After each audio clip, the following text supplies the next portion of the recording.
ছাত্রলীগ সেই আওয়ামী কায়দার রাজনীতি ফলো করছেন, একটু সতর্ক হয়ে যান ভাই। আপনাদের সামনে 15 বছর আন্দোলন করেছেন একসাথে, আপনাদের সবকিছু আমরা জানি। আপনারা এর আগে কেমন ছিলেন? আসসালামু আলাইকুম রহমতুল্লাহ। সংগ্রামী সাংবাদিক বন্ধুগণ এবং উপস্থিত ছাত্র জনতা, সবাইকে শুভেচ্ছা এবং মোবারকবাদ জানাচ্ছি আমাদের এই বিক্ষোভ সমাবেশে উপস্থিত হওয়ার জন্য। অনেক কথা হয়েছে, কালকে ঘটনা একটু খুলে বলা দরকার। কালকে ছাত্রদের কি পরিকল্পনা ছিল, কতটুকু পেরেছে আপনার কাছে ক্লিয়ার করা দরকার।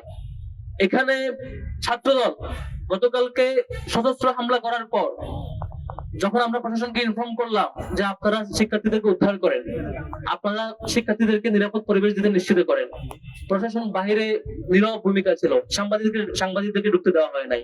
রুমে রুমে যে সশস্ত্র হামলা করে শিক্ষার্থীদেরকে আহত করেছে। শেষ পর্যন্ত এই ঘটনা চাপা দেওয়ার জন্য তারা একটা পরিকল্পনা করলো কি একজন শিক্ষার্থীকে টার্গেট করলো, হিন্দু শিক্ষার্থী, তাকে ধরে রকেটে দেবে। রকেটে দিয়ে তারপর সাংবাদিকদেরকে নিয়ে এসে ঘটনা চাপাবে যে শিবির রক কাটছে অমুক শিক্ষার্থীর। এই ঘটনার নাটক মঞ্চায়ন করবে। যে আওয়ামী ন্যারেটিভ গত 15 বছর আমরা দেখেছি যে চারপাশ ঘেরাও করে গল্প সাজানো হয়, গল্প সাজানোর 3-4 ঘন্টা পরে মিডিয়া ঢুকতে দেওয়া হয়। সেম হুবহু ঘটনা ছাত্রদের কাছে ফলো করার চেষ্টা করেছে। ভাগ্য ভালো তাদের ঘটনা নষ্ট করে দেওয়ার জন্য শিক্ষার্থী বাড়িটা ছাদ থেকে দ্বিতীয় তলা থেকে লাভ দেয়, লাভ দিয়ে তার পা ভেঙে যায়, তার সেই ভিকটিম হওয়া থেকে বেঁচে যায়। কিন্তু আমরা জানতে পারি তাদের সেই পরিকল্পনাটা। এরপর আমরা প্রশাসনকে ইনফর্ম করে আপনারা একটু যান, পুলিশকে একটু ঢুকতে দেন, পুলিশ আপনারা একটু যান, সাংবাদিকরা যান, সাংবাদিকদের যেতে দেওয়া হয় নাই। পুরো নাটক মঞ্চস্থ করার পর সব রুমে রুমে যে কম্পিউটার ল্যাপটপ টাকা সব লুটপাট করার পরে এরপর প্রশাসনের ভিতরে ঢুকলো। তখন ঢুকে লাভ কি আপনাদের?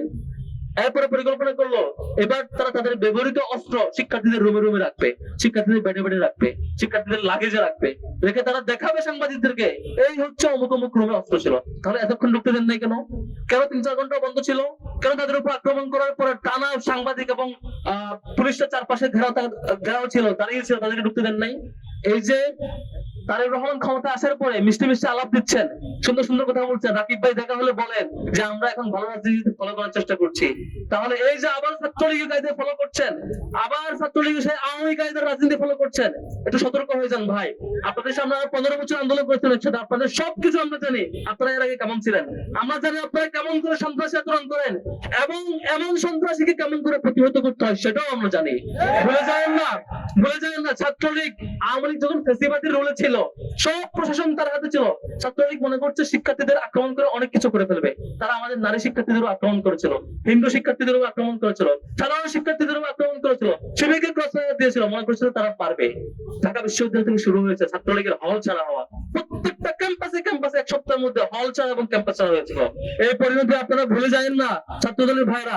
আপনারা 15 বছর মুসলিম ছিলেন, আবার যদি জালেম হইতে চান, ছাত্রলীগ ঠিক যে কায়দায় শিক্ষার্থীদের কোপের মুখে পড়ে ক্যাম্পাস ছাড়া হয়েছে, আপনাদের তার চেয়ে ভয়াবহ পরিণতি ভোগ করতে হইতে পারে।